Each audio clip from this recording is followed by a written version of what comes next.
Hello, my name is Michael Martin, and I am continuing on some videos here for um, people interested in research, and I'm sharing some things I learned um, while I was a doctoral student at Walden University and conducting qualitative research for business and leadership and employee retention.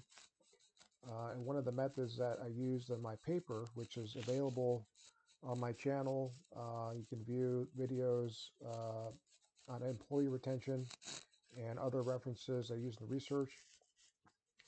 Um, the title of this video is Purposive Sampling and Qualitative Research, Simple or Complex?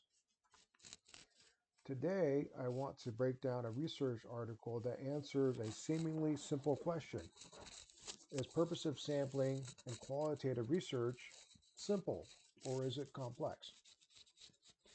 And more importantly, are researchers using it correctly?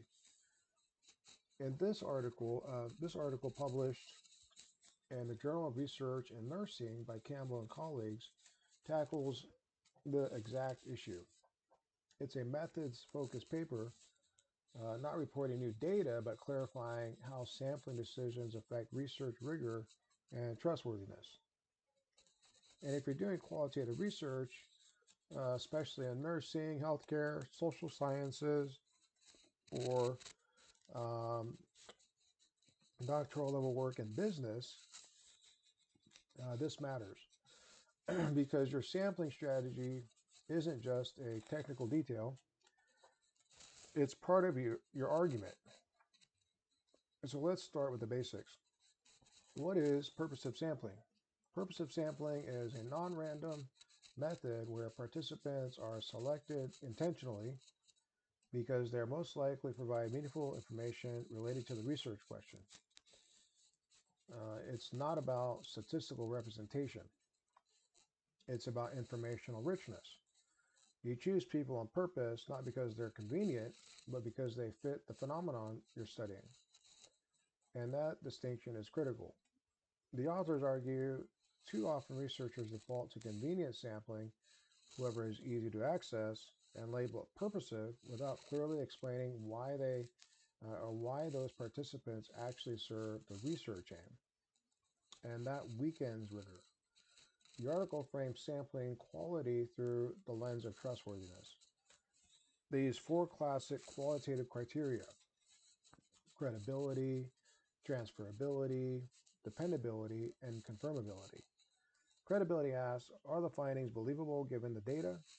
Transferability asks, have you described the sample and context well enough for readers to judge applicability elsewhere? Dependability asks, is your process logical and traceable? Confirmability asks, are findings grounded in data rather than researcher bias? Sampling decisions affect all four. So purpose of sampling isn't about complexity, it's about alignment. Does your sample logically serve your aim? Now, the authors illustrate this through three case examples, and this is where the article becomes practical. Case one involved redesigning stroke services. In that study, researchers used something called matrix sampling. Stakeholders, including healthcare decision makers, helped define categories that needed representation. For example, older stroke patients versus younger stroke patients, transferred patients versus non-transferred patients, different stroke types. The strength of this approach is structured maximum variation. It increases credibility and transferability because it intentionally captures differences that matter for service redesign. But there's also a limitation. Some categories are harder to recruit, which creates potential gaps. The researchers address that by transparently reporting recruitment challenges and adapting strategies.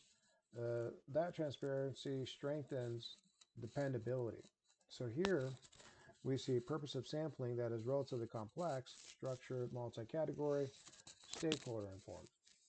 but complexity is justified because the research aim demanded it. Case 2 looks simpler. This study examined how child and family health nurses respond to concerns about child well-being. Here, the researchers use interpretive description methodology. Their sampling strategy focused on clear inclusion criteria. Participants had to be participating child, practicing child and health and family health nurses with sufficient experience. That's it. No matrix, no overlapping categories, just intentional alignment with the research question. The rigor came from transparency. The researchers only discussed how sampling decisions might privilege certain perspectives while excluding others, and they avoid making claims beyond their sample. This is an example of purposive sampling that looks simple, but it's still rigorous because it's clearly aligned and explicitly justified. Case 3 involves narrative inquiry. Researchers studied first-time mothers' mental well-being during the first year postpartum. This study included multiple interviews per participant over 9 to 12 months. Sampling criteria were specific: first-time mothers, singleton pregnancies, no prognosed mental health conditions. Why such specificity? Because the goal was to explore the experience of becoming a mother, not to conflate it with pre-existing psychological conditions or complicated pregnancies. Here, the sampling decisions enhance credibility and transferability. Readers know exactly who the findings apply to, and because the study involved longitudinal engagement, credibility was strengthened through repeated interaction and reflection. This design produced deep data with a relatively small sample size, which is entirely appropriate in narrative inquiry. So what's the big takeaway? Purposive sampling is not inherently simple or complex. It becomes complex only when the research aim requires it. The real test is this: can you clearly explain why your selected participants are the right participants for your research question? If you can articulate why you chose them, what criteria you used, how that supports credibility, transferability, dependability, and confirmability, then you are using purposive sampling well. If you cannot explain that logic, then it may be convenient sampling dressed up in methodological language. So here's a practical framework you can use when writing your method section. First, state your rationale. We use purposive sampling because. Second, specify inclusion and exclusion criteria. Thirdly, explicitly connect your sampling decisions to trustworthiness. For example, this sampling approach enhances credibility by ensuring participants have direct lived experiences with the phenomenon. When you make your logic visible, you strengthen your study. The authors conclude a powerful reminder. Purposive sampling has a long history in qualitative research.